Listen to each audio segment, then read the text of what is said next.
Welcome to today's news roundup from Zir News 24. It's Friday, the 20th of Saraton 1404 in the solar Hijri calendar, which corresponds to July 11, 2025 in the Gregorian calendar.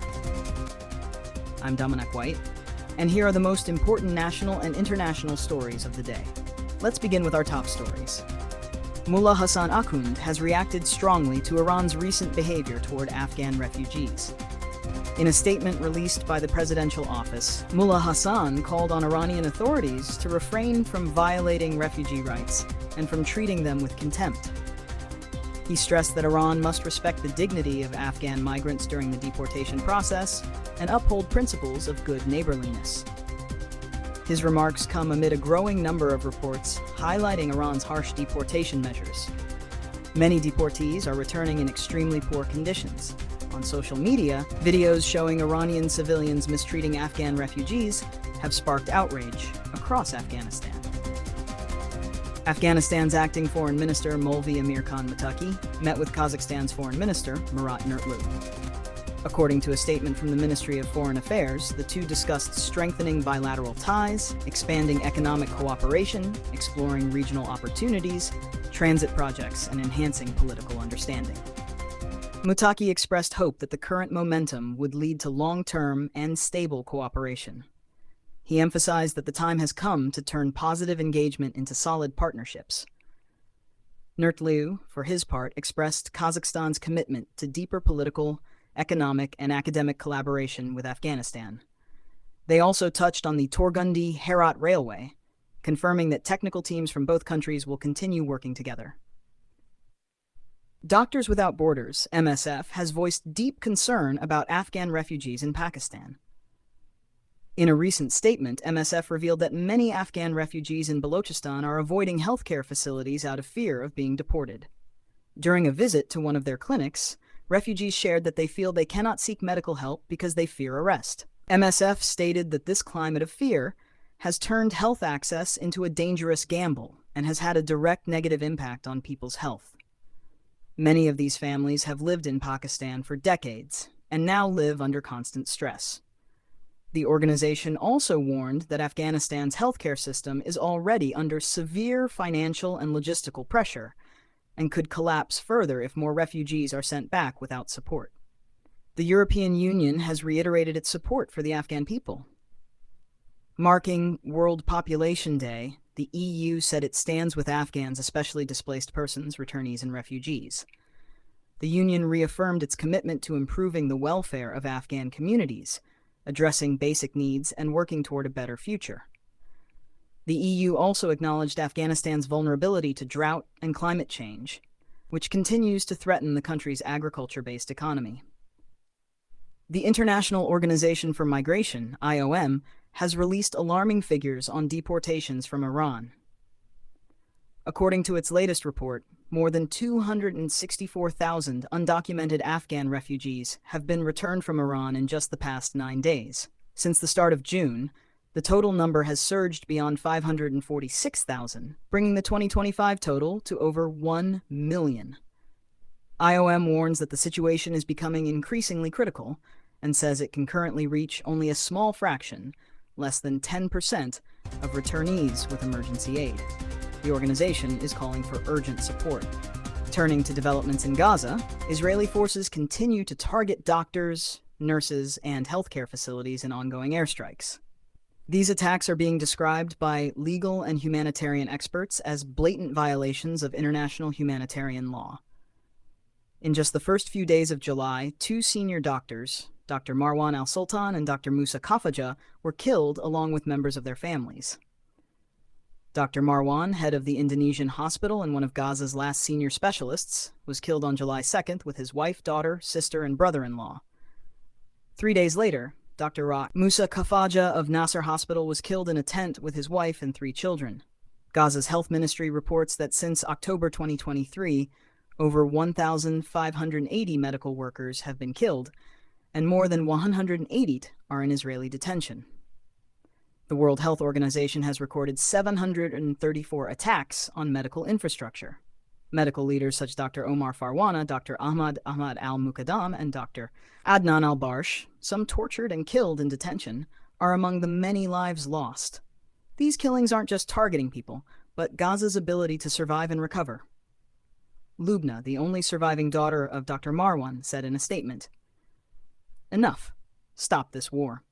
But her voice, like many others, remains drowned in the tragedy unfolding across Gaza. In Rafah, Israeli forces opened fire near a humanitarian aid distribution center, killing at least 10 civilians and injuring more than 60. Eyewitnesses say the attack occurred while hundreds of people had gathered to receive food and essential supplies. Most of the injured were women and children. The wounded were taken to the already overwhelmed Rafah Regional Hospital. Health workers say the situation is critical and called the incident another massacre.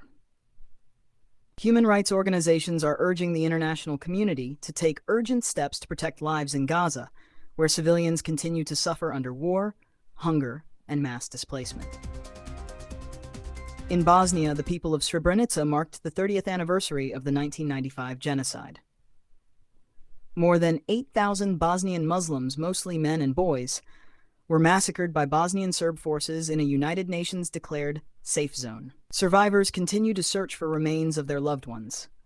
Even finding a single bone is seen as a small hope for peace.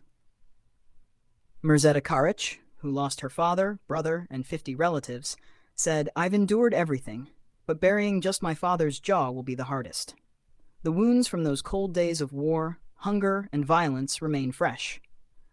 Although international courts have declared the massacre a genocide, many victims' remains have not yet been found. Families vow to keep their loved ones' names, stories, and memories alive. Donald Trump says the U.S. will not be paying for weapons sent to Ukraine. NATO will. In an interview with NBC News, Trump stated that weapons are sent to NATO, and NATO funds them entirely before sending them on to Ukraine. He emphasized that NATO, not the United States, is bearing the cost. Trump said this agreement was reached during the recent NATO summit, where funding responsibilities were discussed. He insisted that NATO countries should finance their own defense and that the U.S. should no longer shoulder the burden of foreign wars. A brief informal meeting took place between Russian Foreign Minister Sergei Lavrov and U.S. Secretary of State Marco Rubio. The two met on the sidelines of the East Asia Summit in Kuala Lumpur, Malaysia. According to Russian news agency TASS, the meeting followed a more detailed discussion the previous day. This time, it was just a short exchange in a calm, cordial atmosphere. While details have not been disclosed, the meeting is seen as a modest sign of easing tensions. Trump also announced a new tariff policy targeting Brazilian imports. Starting August 1, 2025, the U.S. will impose a 50% tariff on all Brazilian imports, including coffee, orange juice, meat, machinery, electronics, and aircraft produced by Embraer. Brazil's President Lula condemned the decision as unilateral and unfair, but said his government would first seek to resolve the issue diplomatically. He also warned that Brazil is ready to respond with reciprocal measures if necessary. Trump said the move is intended to protect U.S. industries and bolster domestic manufacturing. However, analysts warn it may negatively impact both U.S. markets and global trade relationships. French President Emmanuel Macron has called on the United Kingdom to recognize Palestine as an independent state. In a historic speech to the UK Parliament on July 9th, Macron said that the only viable path to resolving the Israeli-Palestinian conflict is through a two-state solution. He emphasized that recognizing Palestine would not only ease the humanitarian crisis in Gaza and the West Bank, but also help stabilize the broader region. Macron also urged Europe to adopt independent policies and not remain under the influence of the US or China. UK Prime Minister Keir Starmer expressed general support for a two-state solution but did not commit to official recognition of Palestine. The Kurdistan Workers' Party, PKK, has officially begun disarming after 40 years of armed conflict with Turkey. In a symbolic ceremony held in northern Iraq's Kurdish region, PKK fighters laid down their weapons. Turkish President Recep Tayyip Erdogan called the move a step toward removing blood-stained chains from the country. PKK leader Abdullah Öcalan, who has been in prison since 1999, described this as a historic shift from military struggle to political engagement. Many Iraqis expressed hope that PKK's withdrawal would bring an end to Turkish airstrikes in the region. Now, turning to sports.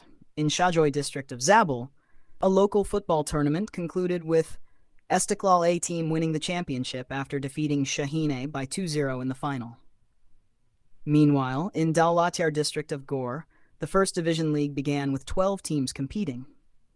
In the opening match, Samak beat Peruzzi 4-0 and claimed the opening victory. That concludes today's news roundup.